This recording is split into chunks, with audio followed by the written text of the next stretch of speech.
30 വർഷത്തെ പ്രവാസത്തിൻ്റെയും 20 വർഷത്തോളം നവോദയ സാംസ്കാരിക വേദിയുടെ ഭാഗമായും 2 തവണ ലോക കേരള സഭാംഗമായും പ്രവർത്തിച്ച നന്ദിനി മോഹൻ ഇന്ന് നാട്ടിലുണ്ട്. 3 പതിറ്റാണ്ടുകാലത്തെ പ്രവാസ ജീവിതത്തിലൂടെ സ്വായത്തമാക്കിയതെല്ലാം ഇന്ന് പരീക്ഷണഘട്ടത്തിലൂടെ കടന്നുപോകുന്ന ആയിരങ്ങൾക്ക് വിലമതിക്കാനാകാത്ത അറിവുകളാണ്. അതുകൊണ്ട് തന്നെ നന്ദിനിയുടെ വാക്കുകൾക്ക് വളരെയധികം പ്രാധാന്യമുണ്ട്. പ്രവാസ ലോകത്തിലേക്ക് സ്വാഗതം. നന്ദിനി എന്ത് തിരിച്ചു പോന്നു? ഞാൻ ഈ കഴിഞ്ഞ മെയ് 18-നാണ് പ്രവാസം അവസാനിപ്പിച്ചിട്ട് വന്നിട്ടുള്ളത്. 32 വർഷത്തിൻ്റെ പ്രവാസമാണ് അവസാനിച്ചിരിക്കുന്നത്. 94 ജനുവരി 24-നാണ് പ്രവാസത്തിലേക്ക്, റിയാദിലേക്കാണ് ആദ്യം പോയത്. അത് കഴിഞ്ഞൊരു 3 മാസം കഴിഞ്ഞ് ദമാമിലേക്ക് മാറി. പിന്നെ അവിടുന്ന് അങ്ങോട്ടാണ് സംഘടനാ പ്രവർത്തനത്തിലേക്ക് 2001 നവോദയ തുടങ്ങി വെച്ചു. 2005 കുടുംബവേദി തുടങ്ങി വെച്ചു. അപ്പം നോക്കിയിട്ട് ഇതുവരെ സംഘടനാ പ്രവർത്തനത്തിൽ വളരെ സജീവമായിട്ട് നിൽക്കാൻ കഴിഞ്ഞു എന്നുള്ളത്. സംഘടനാ പ്രവർത്തനങ്ങൾക്ക് ചെയ്യാൻ പറ്റും. അവിടെ നമുക്ക് സംഘടനയിൽ കൂടെ നിറയെ സാംസ്കാരിക പ്രവർത്തനങ്ങൾ നടക്കുന്നുണ്ട്. അപ്പം നിലവിൽ സ്ത്രീകൾക്ക് സംഘടിക്കാൻ പാടുണ്ട് അവിടെ. എങ്ങനെയാണ് അതൊരു ചരിത്രം തന്നെയാണ്. അങ്ങനൊരു വിഷയത്തെക്കുറിച്ച് പറയുകയാണെങ്കിൽ നമ്മുടെ സൗദി അറേബ്യയുടെ ഒരു വലിയ ചരിത്രത്തിൻ്റെ മാറ്റങ്ങൾ കണ്ട ഒരു വ്യക്തിയും കൂടിയാണ് ഞാനെന്ന് പറയേണ്ടി വരും. അല്ലെങ്കിൽ ഞങ്ങളുടെ ഒരു കാലഘട്ടത്തിലെ സ്ത്രീകൾ വന്ന സമയം നമ്മൾ പർദ്ദയൊക്കെ ഇട്ടുകൊണ്ട്, ഹിന്ദുക്കളാണെങ്കിലും ശരി, പർദ്ദ ഇട്ടുകൊണ്ട് തലയെല്ലാം മൂടിക്കൊണ്ട്, മുഖം മൂടാറില്ല, തല മൂടിക്കൊണ്ട് നടന്നിരുന്ന ഒരു കാലഘട്ടത്തിൽ നിന്ന് 2005 സംഘടനാ പ്രവർത്തനം നടത്തുന്ന സമയത്തും നമ്മൾ പർദ്ദയൊക്കെ ഇട്ടുകൊണ്ട് തന്നെ ഉണ്ടായിരുന്നത്. പക്ഷേ പിന്നീട് അത് 2009, 2010 ആയപ്പം കുറച്ച് അയവ് വന്നു. അതായത് തലയിലിട്ടില്ലെങ്കിലും കുഴപ്പമില്ല, നമ്മൾ പർദ്ദയിട്ട് നടക്കണം എന്നുള്ളതായിരുന്നു. പക്ഷേ 2018-19 ആയപ്പോഴേക്കും പുതിയ രാജാവിൻ്റെ വരവ് ഒരു വിപ്ലവകരമായിട്ടുള്ള തീരുമാനങ്ങളാണ് എടുത്തത്. അത് എനിക്ക് തോന്നുന്നു ഒരു 50 വർഷത്തെ ഏറ്റവും വിപ്ലവകരമായിട്ടുള്ള ഒരു ആക്ഷൻ തന്നെ വേണമെങ്കിൽ പറയാം. സ്ത്രീകൾക്ക് വന്നിട്ടുള്ള ഒരു സ്വാതന്ത്ര്യം എന്ന് പറയുന്നത്, വസ്ത്രം ഏത് വേണമെങ്കിലും ധരിക്കാം, പക്ഷെ മാന്യമായ വസ്ത്രം ധരിക്കണം എന്നുള്ളൊരു നിർദ്ദേശം മാത്രമാണ് ഉണ്ടായത്. അത് എങ്ങനെ ഉൾക്കൊള്ളണം എന്നുള്ളൊരു ബുദ്ധിമുട്ട് ഞങ്ങൾക്കൊക്കെ ഉണ്ടായിരുന്നു. കാരണം ഞാൻ സാരി ഉടുക്കുന്ന സമയത്ത് തന്നെ പൊതു ഇടങ്ങളിൽ, റോഡുകളിലൂടെ എല്ലാം സാരി ഉടുത്തിട്ട് എങ്ങനെ നടക്കണം എന്നുള്ളൊരു ചെറിയ ആശങ്ക ഉണ്ടായിരുന്നു. കാരണം പെട്ടെന്ന് ഇത് പൊതുസമൂഹം എങ്ങനെ ഉൾക്കൊള്ളും എന്നുള്ളത്. പക്ഷെ അത്ഭുതകരം എന്ന് പറയട്ടെ, ഞാൻ റോഡിലൊക്കെ സാരി ഉടുത്ത് നടക്കുമ്പോൾ ഒരാൾ പോലും നമ്മളെ വളരെ ഒരു ക്രിട്ടിസൈസിങ് മൈൻഡ്. അറബി സ്ത്രീകളുടെ ഡ്രസ്സുകളിൽ കളറുകൾ ചേഞ്ച് ആയിട്ട് വന്നിട്ടുണ്ട്. എനിക്ക് തോന്നുന്നു കുറച്ചുകൂടി മോഡേൺ ബ്ലാക്ക് ഉപയോഗിക്കുന്നവരുണ്ട്, അല്ലാതെ വെറൈറ്റി കളറുകളും ഡിസൈനുകളും യൂസ് ചെയ്യുന്നവരുണ്ട്. എനിക്ക് അത്ഭുതപ്പെട്ട ഒരു വിഷയം എന്ന് പറയുന്നത്, കോവിഡ് കഴിഞ്ഞ് ഞാൻ തിരിച്ച് സൗദിയിലേക്ക് വന്ന സമയത്ത് ഒരു ലേഡി ഒരു പ്രോഗ്രാം നടത്തുന്നതിന് ഹാൾ അന്വേഷിച്ച് പോയപ്പം അവിടെ ഇരുന്നിരുന്ന ഒരു ഈജിപ്ഷ്യനാണെന്ന് തോന്നുന്നു.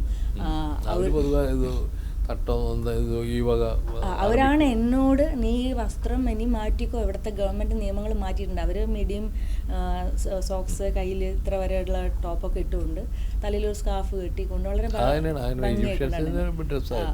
ഈജിപ്ത്, ലെബനാൻ, സിറിയ അവരൊക്കെ ഏതോ കാലത്ത് അവരാണ് എന്നെ അറിയിച്ചത്, ഇവിടുത്തെ നിയമങ്ങളൊക്കെ മാറി നീ നിൻ്റെ സാധാരണ വേഷത്തിൽ ഇനി നടക്കാം എന്ന് അറിയിച്ചിട്ടുണ്ട്. അപ്പം നമ്മളുടെ അവിടെ ഇപ്പോൾ എല്ലാവരും വളരെ സാധാരണമായിട്ടുള്ള ഒരു വസ്ത്രധാരണത്തിൽ കൂടിയാണ് സ്ത്രീകൾക്ക് തൊഴിൽ നേടാനുള്ള സാധ്യതകൾ ഇപ്പോൾ നല്ല. മുന്നേ എന്ന് പറയാൽ പാർട്ട്ണറിൻ്റെ വിസയിൽ വന്നിട്ട് പിന്നീട് അധ്യാപകരായിട്ടോ അല്ലെങ്കിൽ ലാബ് ടെക്നീഷ്യനായിട്ടോ ഒക്കെ ജോലി ചെയ്തിരുന്ന അല്ലെങ്കിൽ നിന്നിരുന്നത്, പ്രൊഫഷണലി തന്നെ നമുക്ക് നാട്ടിൽ നിന്ന് ജോലി അപേക്ഷിച്ചുകൊണ്ട്. ഇപ്പോൾ റീസെൻ്റ്ലി ഞാനൊരു പെൺകുട്ടീനെ അവിടെ കാണുകയും ചെയ്തു.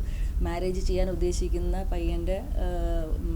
പയ്യനും അവിടെ തന്നെ സൗദിയിലുള്ളതായിരുന്നു. ആ കുട്ടിക്കും ജോലി കിട്ടിയതും സൗദിയിലേക്കായിരുന്നു. ആ വിസിറ്റിംഗ് വിസയിൽ വന്നതുകൊണ്ട് രണ്ടുപേർക്കും തമ്മിൽ ഒന്നിച്ച് മാരേജ് കഴിഞ്ഞ് ഒന്നിച്ച് ജീവിക്കാനുള്ളൊരു സാഹചര്യത്തിലേക്കാണ് വരുന്നത്.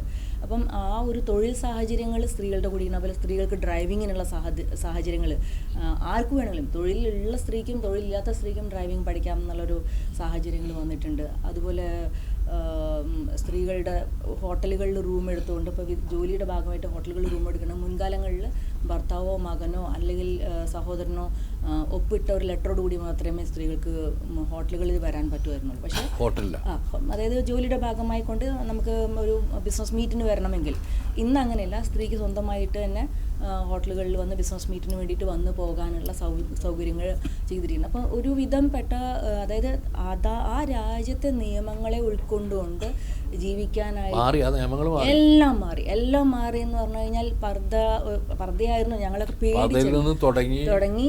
എല്ലാ തരത്തിലുള്ള ഫ്രീഡം, സ്ത്രീ മുന്നേറ്റം തന്നെ പറയേണ്ടി വരും. സ്ത്രീ മുന്നേറ്റം തന്നെയാണ് സൗദി അറേബ്യയിൽ നടന്നിട്ടുള്ളത്. കുറെ കൂടി തിരിച്ചറിഞ്ഞിരിക്കുന്നു.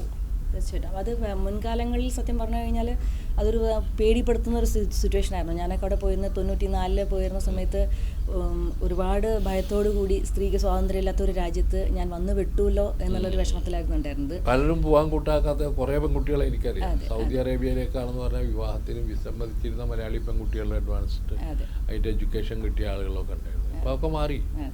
നമ്മൾ കാണുന്നൊരു പ്രശ്നം എന്താ വെച്ചാൽ നമ്മളെ ഇവിടുന്ന് പോകുന്ന ധാരാളം പെൺകുട്ടികളുണ്ട് ഗൾഫ് മേഖലകളിൽ. പല പെൺകുട്ടികളും പീഡനങ്ങൾ എന്ന് പറഞ്ഞാൽ മറ്റുള്ളവരല്ല, ഭർത്താവിൽ നിന്നുള്ള പീഡനങ്ങൾ സഹിക്കാതെ ആത്മഹത്യ ചെയ്യുന്നു. അത് ഭർത്താവിൽ നിന്നും മറ്റുള്ളവരിൽ നിന്നുള്ള പീഡനം, ആത്മഹത്യകൾ വർദ്ധിച്ചു വരുന്നൊരു കാലഘട്ടമാണ്.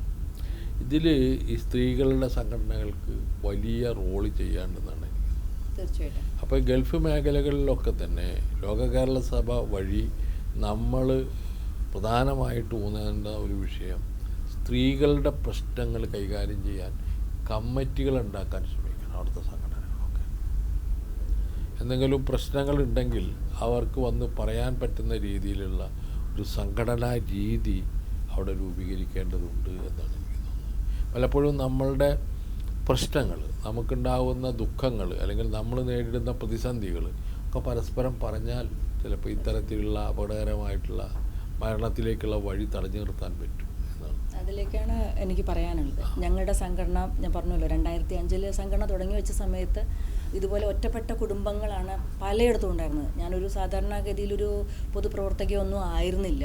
പക്ഷേ സംഘടന രൂപീകരിച്ച സമയത്ത് എന്നിൽ ആ ഉത്തരവാദിത്തം ഏൽപ്പിച്ചപ്പം ഞങ്ങളടങ്ങിയൊരു ടീം അംഗങ്ങൾ ഞങ്ങളുടെ ഒരു കുടുംബങ്ങളായിട്ട് സംസാരിച്ചപ്പം ഒറ്റപ്പെട്ട ഒരുപാട് സ്ത്രീകൾ മാനസികമായിട്ടും സാമ്പത്തികമായിട്ടൊക്കെ ബുദ്ധിമുട്ട് അനുഭവിക്കുന്നുണ്ടെന്നുള്ള അറിയുന്നതിൻ്റെ ഭാഗമായിക്കൊണ്ട് ഞങ്ങൾ നിരന്തരമായിട്ട് ആ കുടുംബങ്ങളിലേക്ക് ഇറങ്ങി ചെല്ലുകയും അവർക്ക് സാംസ്കാരികമായിട്ടുള്ള കലാപരിപാടികൾ, സ്പോർട്സ്, അതുപോലെ കഷ്ടപ്പെടുന്ന ആളുകൾക്ക് ഒന്നിച്ച് കൂട്ടായി ചേർന്നുകൊണ്ട് സാമ്പത്തികമായിട്ടുള്ള ഒരു തുക കളക്ട് ചെയ്തുകൊണ്ട് അവർക്ക് സാമ്പത്തിക സഹായം നൽകൽ, ചികിത്സയ്ക്ക് എന്തെങ്കിലും എമർജൻസി വന്നു കഴിഞ്ഞാൽ ഒരു ചെറിയ രീതിയിൽ എല്ലാവരും കൂടി ചേർന്നുള്ള സഹായം നൽകൽ, ഇതായിരുന്നു തുടക്കത്തിൽ നമ്മൾ ചെയ്തിട്ടുണ്ടായിരുന്നത്. പക്ഷേ ഇപ്പം നമ്മൾ അന്ന് തുടങ്ങിയ ഒരു 75 കുടുംബങ്ങളിൽ നിന്ന് തുടങ്ങിയ സംഘടന ഇന്ന് ഞങ്ങൾക്ക് കുടുംബങ്ങൾ മാത്രമായിട്ട് തന്നെ 5000-ൽ മേലെ കുടുംബങ്ങളാണ് ഞങ്ങൾക്ക് ഉണ്ടാവുന്നത്. അപ്പോൾ ഈ ആളുകളിലേക്കൊക്കെ നമ്മൾ കൊടുക്കുന്ന ഒരു വലിയ സന്ദേശം എന്ന് പറയുന്നത് സമൂഹത്തിൻ്റെ ഇടയിൽ എങ്ങനെയാണ് ഒരു വ്യക്തി ഇടപഴകേണ്ടത്. നമ്മുടെ കുട്ടികൾ, പ്രത്യേകിച്ച് അച്ഛൻ, അമ്മ, കുട്ടികൾ മാത്രമുള്ളൊരു ലോകത്ത് ചുരുങ്ങുകയാണ്. നാട്ടിലാണെങ്കിൽ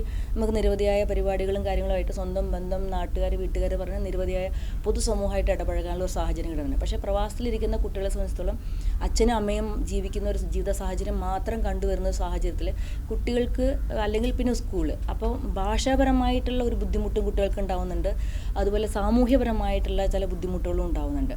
അപ്പോൾ എങ്ങനെയാണ് ഒരു മനുഷ്യനെ സമൂഹത്തിൻ്റെ ഇടയിലേക്ക് ഏറ്റവും നല്ലൊരു മനുഷ്യനാവാനായിട്ട് പ്രേരിപ്പിക്കുക, സഹാനുഭൂതിയുള്ള ഒരു മനുഷ്യനാവാൻ പ്രേരിപ്പിക്കുക, മനുഷ്യൻ്റെ ഉള്ളിലുള്ള കഴിവുകളെ കണ്ടെത്താനായിട്ട് പ്രേരിപ്പിക്കുക, അതിനുള്ള കലാപരിപാടികൾ നടത്തുക, സ്വന്തം കഴിവുകളെ കണ്ടെത്തി സ്പോർട്സിനാവട്ടെ, കലകൾക്കാവട്ടെ, വായനയിലാവട്ടെ അതിനുള്ള വായനശാലകൾ നമുക്ക് നടത്തുന്നുണ്ട്. എന്തിനും നമ്മളുടെ നാടുമായിട്ട് ഈ പ്രവാസികളെ ചേർക്കുന്നതിനുള്ള ഇപ്പോൾ നവകേരള സൃഷ്ടിയായിട്ട് ബന്ധപ്പെട്ടുകൊണ്ട് ഞങ്ങൾ ഏകദേശം 1.5 കോടി 2 കോടിയുടെ അടുക്കുള്ള തുകയാണ് നമ്മൾ കളക്ട് ചെയ്ത് കൊടുത്തിട്ടുണ്ടായിരുന്നത്. അതുപോലെ ഈ കോവിഡിൻ്റെ സമയത്ത് നമ്മൾ കുട്ടികൾക്ക് പഠിക്കാനുള്ള പഠനോപാധികൾ നമ്മൾ കൊടുക്കാനായിട്ട് നമ്മൾ ഈ കൂട്ടായ്മയുടെ ശക്തി എന്താണെന്നുള്ളത് ഞങ്ങളുടെ സംഘടന അങ്ങനെയാണ് ഞങ്ങൾ തുടങ്ങി വെച്ച. ആദ്യം ഈ സംഘടന തുടങ്ങിയപ്പോൾ 5000 അംഗങ്ങൾ മാത്രമാണ് ഉണ്ടായിരുന്നത് 2001 തുടങ്ങിയപ്പം സെപ്റ്റംബറിൽ. പക്ഷേ അത് പിന്നീട് ഇപ്പം നമുക്ക് എത്തി നിൽക്കുന്നത് 27000 അംഗങ്ങൾ നിൽക്കുന്ന ഒരു വലിയ സംഘടനയാണ്. ഒരു വലിയ ഉത്തരവാദിത്തമാണ് നിൽക്കുന്നത്.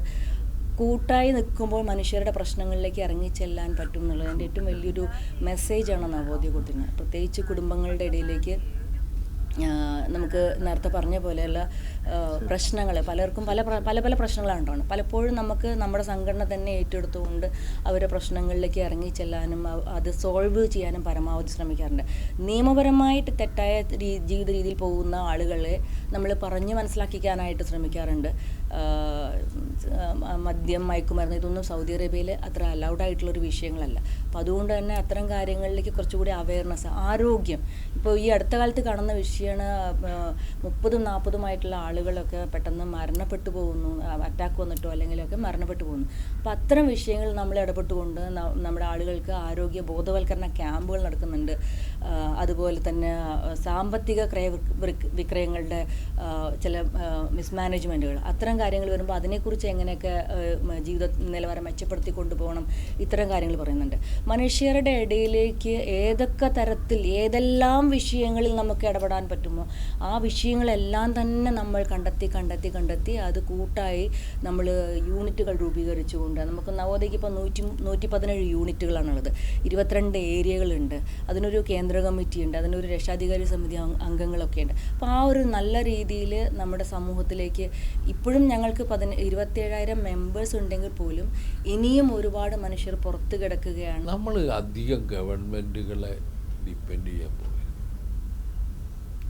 അത് തെറ്റായ ഒരു ഇതാണ്. എല്ലാം ഗവൺമെൻറ് നൽകും, ഗവൺമെൻറ് അത് നൽകണം. അതെ, പൊതുവെ നമ്മളെ പ്രവാസികൾ അത് വരണം.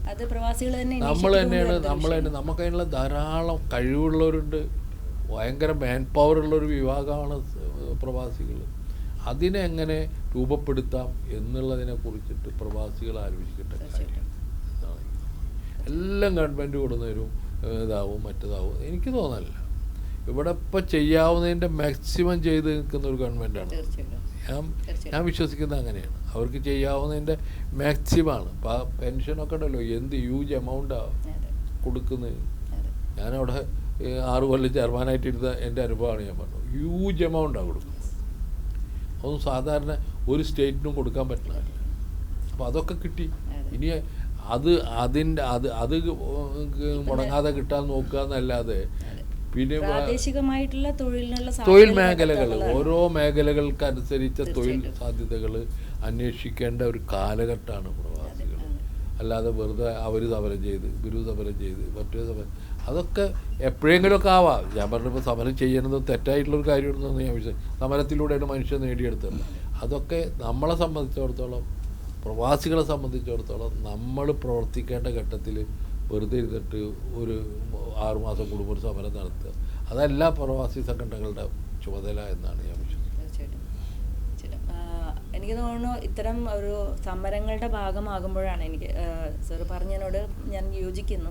അതേസമയം ഇതിൻ്റെ ഒരു ആവശ്യതയെക്കുറിച്ച് ഞാൻ പറയാൻ കാരണം എന്ന് വെച്ച് കഴിഞ്ഞാൽ, പ്രവാസി സംഘം എന്ന് പറയുന്ന ഒരു വിഭാഗം പ്രവാസികൾക്ക് വേണ്ടി, പ്രവാസം അവസാനിപ്പിച്ച് വന്ന പ്രവാസികൾക്ക് വേണ്ടി ഇവിടെ പ്രവർത്തിക്കാൻ തയ്യാറായിട്ടുള്ളൊരു വിഭാഗം ഉണ്ടെന്നുള്ളൊരു വിളംബരം ചെയ്യലും കൂടിയാണ് ഇത്തരം സമരങ്ങളിൽ കൂടി ഉണ്ടാകുന്നത്.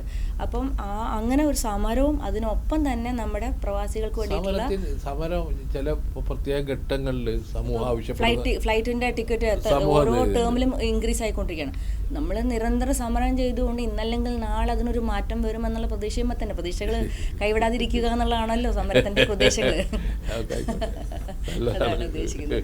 ഞാൻ പിന്നെ 2002 പ്രവാസി സംഘം രൂപീകരിക്കുന്ന കാലത്തൊട്ട് അതിൻ്റെ പ്രസിഡൻ്റാണ്. കഴിഞ്ഞ 3 വർഷം മുമ്പാണ് ഞാൻ ഒഴിഞ്ഞത്. അതിലെല്ലാ കാലത്തും നമ്മൾ പറഞ്ഞ ഒരു മുദ്രാവാക്യമായിരുന്നു സമഗ്ര കുടിയേറ്റ നിയമം. വയലാർ രവി അതിന് വേണ്ടുന്ന ചില ഇതൊക്കെ പാർലമെൻറ്റിൽ ആലോചിക്കാതൊക്കെ വെച്ച് അതൊന്നും നടന്നില്ല. ഇവരങ്ങനത്തെ ആ വകുപ്പിനെടുത്ത് കളഞ്ഞു BJP. അവർക്ക് മനസ്സിലായില്ലേ. ഇപ്പോൾ എല്ലാ സ്റ്റേറ്റുകളും കേരള ഗവൺമെൻറ്റിനെ മാതൃകയാക്കുന്നുണ്ട് എന്നാണ് ഞാൻ മനസ്സിലാക്കുന്നത്. ഇതിൻ്റെ ഈ നിയമങ്ങൾ കൃത്യമാകുമ്പോഴാണ് എംബസിയുടെ ഇടപെടലുകൾ കുറച്ചുകൂടി നമുക്ക് ഓരോ രാജ്യത്തിലും വ്യത്യസ്തമായിട്ടുള്ള നിയമങ്ങളാണുള്ളത്. ആ നിയമങ്ങൾക്കനുസരിച്ചുകൊണ്ട് തൊഴിലിന് പോകുന്ന ഒരാളും തൊഴിൽ ദാതാവും എംബസി തേർഡ് പാർട്ടിയും കൂടി ആയിട്ടുള്ള ഒരു ടേം വന്നു കഴിഞ്ഞാൽ ഫിലിപ്പീനികളുടെ ലേബർ ലോ, അവരെയൊക്കെ ഒരു ലോകത്തിലെ ഏറ്റവും വലിയ നല്ല ലേബർ ലോ എന്നാണ് എനിക്ക് തോന്നുന്നത്. പ്രത്യേകിച്ച് ഈ മൈഗ്രേഷനുമായിട്ട് ബന്ധപ്പെട്ട ഏറ്റവും നല്ല രീതിയിൽ നിയമനിർമ്മാണം നടത്തിയ രാജ്യമാണ് ഫിലിപ്പീൻ. എക്സാമ്പിളായിട്ടുള്ളത്. ഇപ്പോൾ യൂറോപ്പൊക്കെ ഉണ്ട്. യൂറോപ്പിനൊക്കെ അവിടെ സോഷ്യൽ സെക്യൂരിറ്റി മറ്റത് മറിച്ചത് ഒരുപാട് ഇതുകളുണ്ട്. വിദേശത്ത് പോകുന്ന ആളുകൾക്കുള്ള ഇതുകൾ ഒക്കെ ഉണ്ട്. പക്ഷേ ഇവരായിരുന്നു ഈ ഫിലിപ്പീനികളാണ് ഏറ്റവും കൂടുതൽ തൊഴിലിന് വരുന്നത്. അവിടുത്തെ സ്ത്രീകൾ ജോലിക്ക് വരുമ്പോൾ ഒരു പ്രത്യേക കമ്മിറ്റിയാണ് അവർ നമ്മൾ അങ്ങനത്തെ ഒക്കെ ഇതിപ്പോൾ നമുക്ക് അത് വെച്ച് നോക്കുമ്പോൾ ഇന്ത്യക്ക് അങ്ങനെ ഒരു സുരക്ഷിതമായിട്ടുള്ള സംവിധാനം ഇല്ലെങ്കിലും നമുക്ക് സമാധാനിക്കാൻ കേരളത്തിനൊരു നോർക്കെങ്കിലും ഉണ്ട് എന്നുള്ളത്. ആ നോർക്ക് കൃത്യമായിട്ട് ആളുകൾ മനസ്സിലാക്കി പോകുന്നില്ല എന്നുള്ളൊരു വിഷമാണ് എനിക്കിവിടെ പങ്കുവയ്ക്കാനുള്ളത്. കാരണം അങ്ങനെ ഒരു ഇടപെടലുകൾ കൃത്യമായിട്ട് അതിനെക്കുറിച്ച് മനസ്സിലാക്കിക്കൊണ്ട് പ്രവാസത്തിലേക്ക് പോകുന്ന ഒരാൾ മിനിമം അവർക്ക് നോർക്കൊക്കെ ചെയ്യാവുന്ന പരിധികളുണ്ട്. അതിനൊക്കെ വിട്ടിട്ട് വർക്ക് ചെയ്യുന്ന ഒരു ഓഫീസാണ് നോർക്ക റൂട്ട്സ് നയിക്കുന്നത്. വളരെ നല്ല നിലയിൽ വർക്ക് ചെയ്യുന്നത്. അതെ, തീർച്ചയായിട്ടും ഞാൻ അതിന്റെ ഒരു നിരവധിയായിട്ട്, കാരണം എത്രയോ സംശയമില്ല. ഏത് വിഷയത്തിന്റെ മുകളിൽ നമ്മൾ നോർക്കയിലേക്ക് വിളിച്ചു കഴിഞ്ഞാൽ കൃത്യമായ മറുപടികളും അതിനുശേഷം അതിന്റെ ഒരു ഫോളോ അപ്പും കൂടി ഉണ്ടാവുന്നു എന്നുള്ളത്. അതിപ്പോ പ്രവാസി വെൽഫെയർ ബോർഡ് ഇപ്പൊ ലോകത്തിൽ എവിടെ ഇരുന്നിട്ട് നിങ്ങൾക്ക് മെമ്പറാവാം. അതൊരു ക്ഷേമനിധിയിലും പറ്റൂല. നിങ്ങളുടെ ഐഡന്റിറ്റി കാർഡ് അടക്കം തന്നെ പ്രിന്റ് ചെയ്തെടുക്കാവുന്ന ഫെസിലിറ്റീസ് ഉള്ളതാണ്. 500 രൂപ ഉണ്ടായിരുന്ന പെൻഷനാണ് ഇന്നിപ്പം 3000 3500 നിർത്തുന്നത്. 3000 അവിടെയുള്ള പ്രവാസത്തിൽ ഒരു 3500 കിട്ടുന്നത് മിനിമം. അതിൽ കൂടുതൽ വർഷം അടച്ചിട്ടുള്ള ആളുകൾക്ക് 7000 വരെ കിട്ടുന്ന സംവിധാനങ്ങളുണ്ട്. ഇതൊക്കെ ജനകീയമാക്കി കൊണ്ടുപോകാനുള്ളൊരു പണിയാണ് പ്രവാസത്തിലുള്ള സംഘടനകളുടെ കൂടുതൽ തരണം എന്നല്ല ഞാൻ പറഞ്ഞു, ഉള്ളത് നിലനിർത്തിക്കൊണ്ടുപോകുക. അപ്പൊ ആ ഒരു ഉത്തരവാദിത്തം പ്രവാസത്തിലുള്ള എല്ലാ സംഘടനകളും ഏറ്റെടുക്കും വേണം. അതുപോലെ തന്നെ നാട്ടിലുള്ള പ്രവാസി സംഘങ്ങൾ, അത് ഏതൊക്കെ രാഷ്ട്രീയ പാർട്ടിയുടെ പേരിലുണ്ടെങ്കിൽ, ഇപ്പം നേരത്തെ പറഞ്ഞ പോലെ രാഷ്ട്രീയത്തിൻ്റെ പേരിൽ നിൽക്കുകയാണെങ്കിൽ പോലും ആ സംഘടനകൾ ഏറ്റെടുത്തുകൊണ്ട് ഈ ആനുകൂല്യങ്ങൾ പ്രവാസികളിലേക്ക് നേടിക്കൊടുക്കുക എന്നുള്ളത് വരുമ്പോൾ മിനിമം അവരെ ചേർത്ത് ഈ പ്രവാസി സംഘത്തിൻ്റെ ഒരു ഉദ്ഘാടനത്തിന് പ്രാവശ്യം ഞങ്ങളെ സംഘത്തിന് ഞങ്ങൾ വിളിച്ച് പാലോളി മുഹമ്മദ് കുട്ടിനായിരുന്നു ആദ്യത്തെ ഉദ്ഘാടനം ഇതിൻ്റെ വിളിച്ചത്. ഞാനാരൊക്കെ വന്നിട്ട് പാലോളി ഞങ്ങൾക്ക് തന്ന ഒരു ഉപദേശം, നിങ്ങൾ പ്രവാസത്തെക്കുറിച്ച് പഠിക്കുക, പ്രവാസികളെക്കുറിച്ച് ആലോചിക്കുക, അല്ലാണ്ട് കമ്മ്യൂണിസ്റ്റ് പാർട്ടിക്ക് ആളെ കൂട്ടാൻ വേണ്ടിയിട്ട് നിങ്ങൾ സംഘടന ഉണ്ടാക്കിയിരുന്നിട്ടാ എന്ന് പറഞ്ഞ ആളാണ് പാലോളി. പാലോളി പറഞ്ഞ് നിങ്ങൾ പ്രവാസി വിഷയങ്ങൾ പഠിക്കുക, അതിന് ഞങ്ങളെ പാർട്ടി ഉണ്ട്, ഞങ്ങൾ പോയിക്കോളാം എന്ന് പറഞ്ഞു. അത്ര ക്ലിയർ ആയിട്ട് പറഞ്ഞതാണ്. നിങ്ങൾ പ്രവാസികളുടെ ജീവിതവും അവരുടെ പ്രശ്നങ്ങളും അവരുടെ ഇതുകളുമാണ് നിങ്ങൾ പഠിക്കേണ്ടത് എന്നാണ് ഞാൻ പഠിച്ചത്. അതേ വിഷയം തന്നെയാണ് ലോകകേരള സഭയിൽ ഞാൻ ആദ്യം അറ്റൻഡ് ചെയ്തപ്പോൾ എന്നെ അത്ഭുതപ്പെടുത്തിയിട്ടുള്ളത്. ഇവിടെ രാഷ്ട്രീയമുള്ളവരും ഉണ്ട്, രാഷ്ട്രീയം ഇല്ലാത്തവരുണ്ട്, എല്ലാവരും ഉണ്ട്, എല്ലാ വിഭാഗത്തിലുള്ള പ്രവാസികളും ഉണ്ട്. ഇവിടെ നിങ്ങൾ ഒരു രാഷ്ട്രീയം നിങ്ങൾ നോക്കേണ്ട, പ്രവാസിയാണ് വിഷയം. ആ പ്രവാസികളുടെ വിഷയങ്ങളിലേക്കുള്ള കാര്യങ്ങളെ കുറിച്ച് പഠിക്കുക എന്നാണ് CM. പ്രവാസി വലിയ എന്താ പറയുക, വലിയൊരു പെർസെൻറ്റേജ് ഓഫ് പോപ്പുലേഷനാണ്. കേരളത്തിലെ 1/3 പോപ്പുലേഷൻ പുറത്ത് പോയവരോ പുറത്തുള്ളവരോ ആണ്. 1/3 വേണമെങ്കിൽ 50% ഉണ്ടാവും. പാസ്പോർട്ടുള്ളവർ നിയർലി 1.5 crores ഉണ്ടെന്നാണ് പറയുന്നത്. പാസ്പോർട്ട് ലൈവ് പാസ്പോർട്ട് ഉള്ള ആളുകളുടെ കണക്ക് നാൾ കൊടുത്തിരുന്നു. ഇന്ത്യയിലെ ഏറ്റവും കൂടുതൽ ലൈവ് പാസ്പോർട്ട് ഉള്ളത് മലയാളിക്കാണ്. എന്തായാലും സന്തോഷം. കേരളത്തിലേക്ക് സ്വാഗതം. വളരെ സന്തോഷം. കൂടുതൽ ലോക കേരള സഭ പ്രവാസി സംഘം ഈ സ്ത്രീ ഈ മൈഗ്രേഷനുമായിട്ട് ബന്ധപ്പെട്ട പ്രശ്നങ്ങളും കൂടി ഏറ്റെടുക്കണമെന്ന് അഭ്യർത്ഥിച്ചുകൊണ്ട് നന്ദി, നമസ്കാരം. Thank you.